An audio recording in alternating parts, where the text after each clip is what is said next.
Ya, perkenalkan nama saya Siti Amelia. Perkenalkan nama saya Gusti. Perkenalkan nama saya Alisa. Oke, kalian sudah kenal makan dari buku ini. Gimana kabar kalian semua? Baik. Baik, alhamdulillah kita kabar baik. Mau tahu kesibukan kalian apa sih yang Kesibukan kalau saya pribadi ya, saya kebetulan saya sambil kerja. Jadi kayak saya tuh membagi waktu pagi sampai sore saya kerja.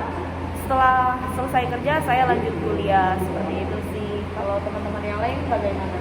Kalau saya pribadi juga sama, saya juga dari pagi kerja sampai jam 6 sore berangkat kuliah. Itu sih. sibuk banget kalian ya? Jam 6 langsung kerja. Terus gimana kalau Alia? Sama sih, kan kerja juga kalau pagi terus juga lanjut-lanjutnya kuliah. Mel, katanya lu baru buka bisnis, Mel. Iya, kok lu tahu sih? Oh iya, kemarin gue sempet cerita ya. Jadi gini ya, kayak untuk bisnis itu kita kayak menurut gue sih kayak wajib ya, meskipun kita masih kerja ataupun kuliah itu kita nggak mandang umur ya.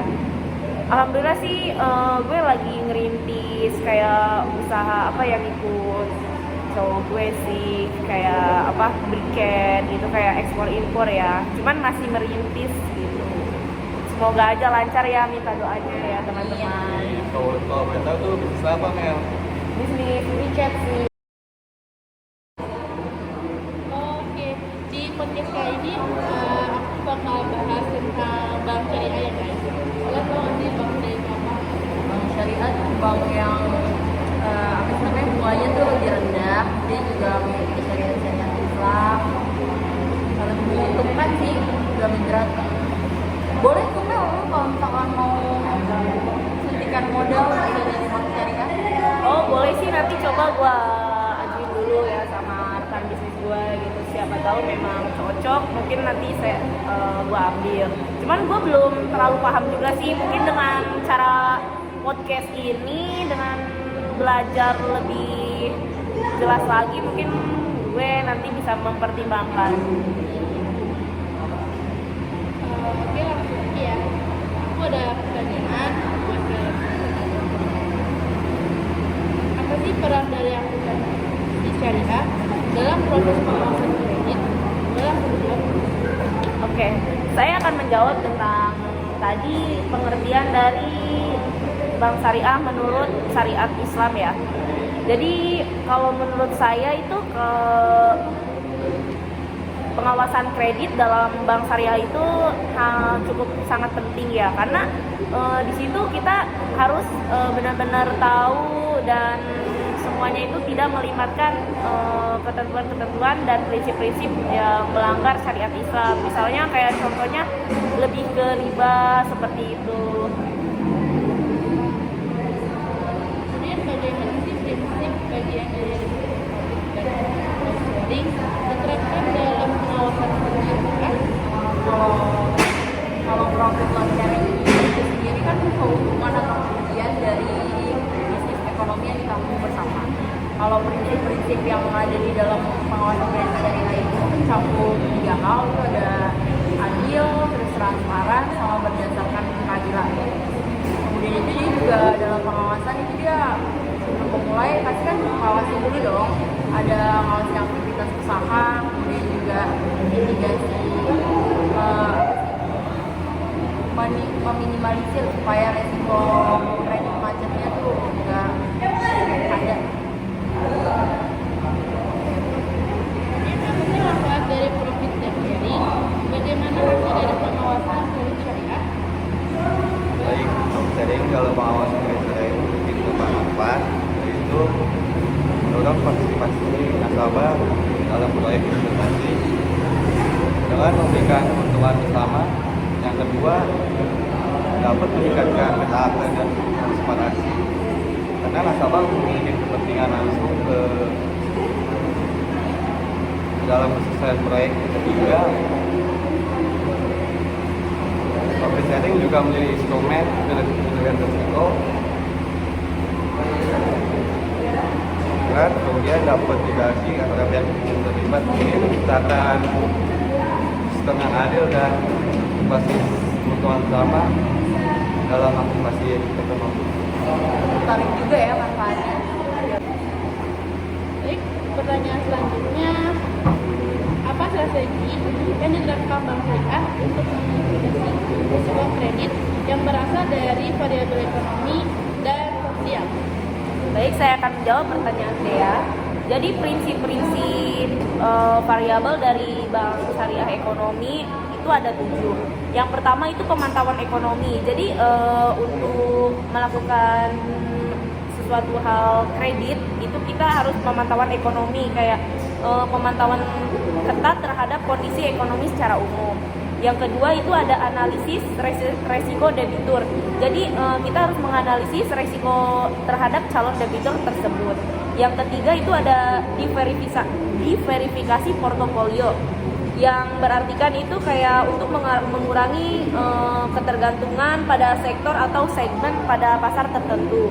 Jadi yang keempat itu ada penetapan kriteria kredit yang ketat. Jadi semuanya itu harus diterapkan dengan ketat, seperti kayak pinjamannya itu diberikan kepada debitur yang meminjam.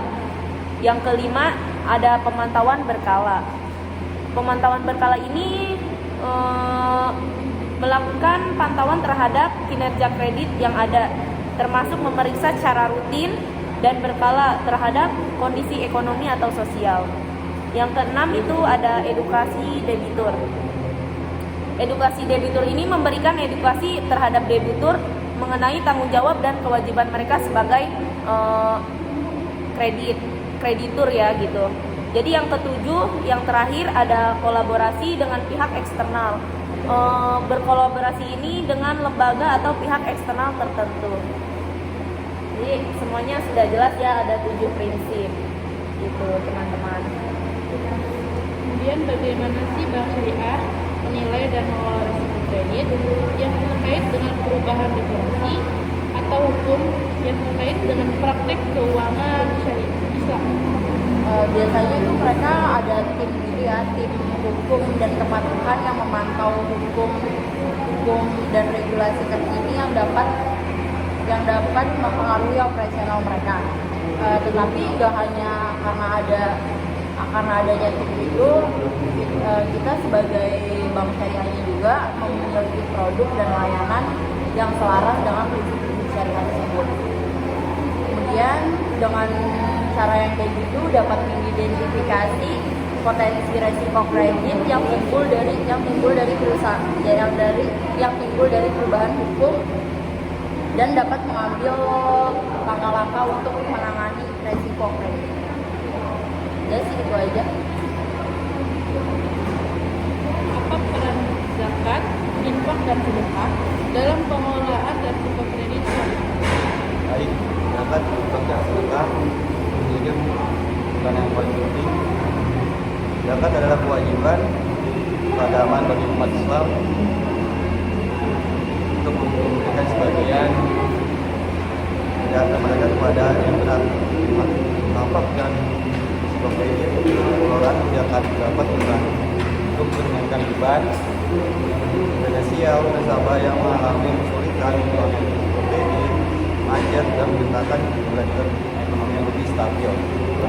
Nah, kalau infak merupakan sumbangan sukarela yang diberikan untuk kepentingan